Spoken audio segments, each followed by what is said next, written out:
Posibleng magkaroon ng pagbabago sa magiging tagapagsalita ng Defense at Prosecution Panel sa impeachment trial ni Vice President Sara Duterte. Iminungkay kasi ni Senate Impeachment Court Presiding Officer Senator Chis Escudero na magtalaga ang magkabilang panig ng hiwalay na trial spokesperson na hindi kabilang sa kanilang legal team.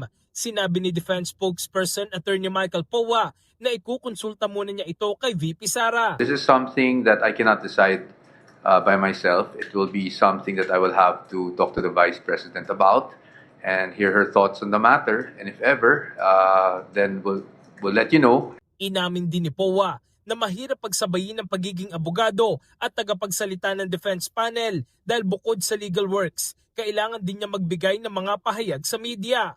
Kaya kung siya ang tatanungin, The pro would at least be I will be able to focus more on either the legal or the spokesperson work depending on what the Vice President would want. The cons would probably be my familiarity already with all of you, your familiarity with me, and of course my familiarity with the client. And probably another con would be yung, syempre, kung may spokesperson na hindi part ng legal team per se, meaning hindi direktang nagpa-participate sa aming discussions, I will also have to manage that aspect. So, syempre, you will also have to, in a way,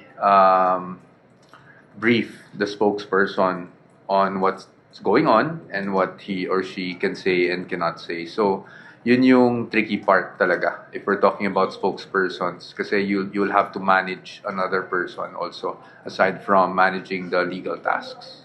kung magpapasya ang kampo ni VP Sara na magtalaga ng bagong spokesperson, sinabi ni Powa na ipakikilala nila ito sa media sa tamang panahon. Samantala, nilinaw ni Powa na hindi direktiba kundi mungkahi lamang ang sinabi ni Escudero kaya nasa depensa pa rin ang pinal na desisyon kung magpapalit sila ng tagapagsalita o hindi. In the heart of changing lives, ako si Brigada Jigo Custodio ng 15.1 Brigada News of Manila, the Music and News Authority.